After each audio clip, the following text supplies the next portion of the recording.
there, welcome back. So you've heard the story of the blind men and the elephant, right? It's a famous Indian fable about these 6 blind guys who come upon an elephant. And one feels the trunk and says, hey, it's a snake. And one feels the leg and says, no, it's a tree. And one feels the tusk and says, no, you're both wrong, it's a spear.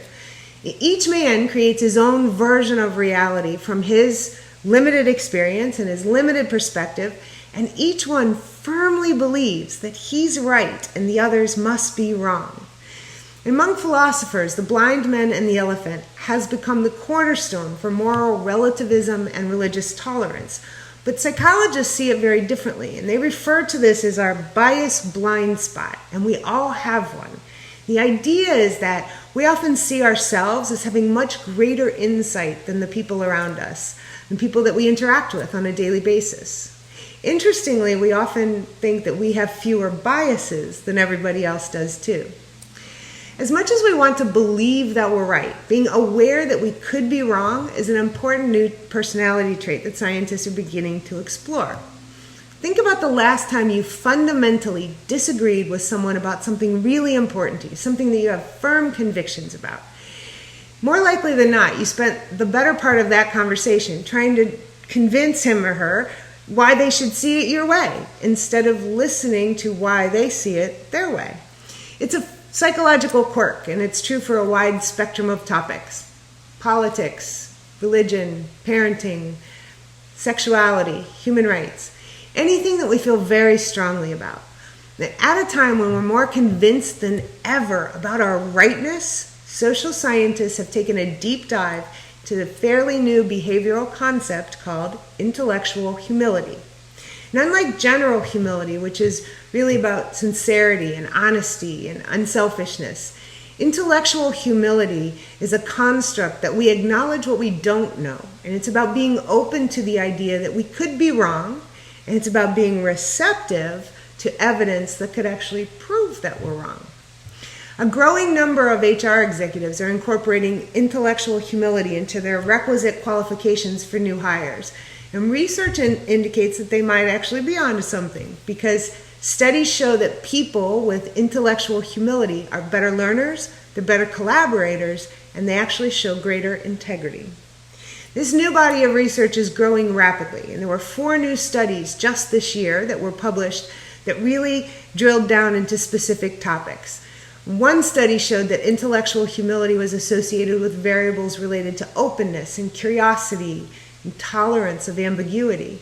And those with higher intellectual humility demonstrated a greater ability to learn new skills and comprehend new ideas. A second study looked at intellectual humility in terms of religious beliefs. And participants in that study who had high intellectual humility were less certain about their own religious beliefs, but they were also less judgmental about the religious beliefs of others and less judgmental in general.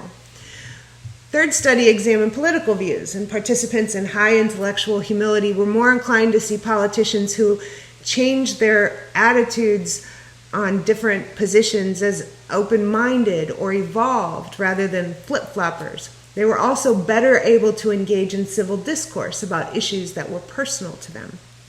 And a fourth study showed that people who are high in intellectual humility were more attuned and effective in persuasive argument skills. Intellectual humility is just as important in business as it is in politics and religion. With leaders who exhibit low intellectual humility are those folks who aren't open to listening to new ideas. They may even be defensive or hostile when their ideas are challenged. Do you know anyone like that? Because those are the people that are negatively impacting company culture. Great leaders are not only willing, but able to hear perspectives that may be very different from their own. And people with low intellectual humility tend to have a very fixed mindset, and it has more to do with the way they think about intelligence in general than any specific topic. So they tend to believe that whatever you're born with is what you have, and you do the best with what you have. For example, these folks might say, I'm really great with numbers, but I have 0 artistic ability. And so they never do anything to explore the arts. People with a growth mindset, on the other hand, recognize how amazing the human brain is And they thrive on not just their ability, but their capacity to foster and learn new skills in an area that they may have never been strong in before. Here's the good news. Intellectual humility can be nurtured and learned. And adopting that growth mindset is the first best step. Knowing what you don't know and acknowledging that the brain is malleable and can grow and be strengthened like any other muscle in the body, that's the place to start. And focus on listening, because when we focus on listening to opposing views over convincing someone of our own, then we can use what we hear to make our own interactions more civil. They become more meaningful, and then they become more productive. And that is how you grow intellectual humility. Want to learn more about how the brain works and how you can make it work better for you? Check out my book, Happy Hour with Einstein. And remember, life is always better when you share the good stuff.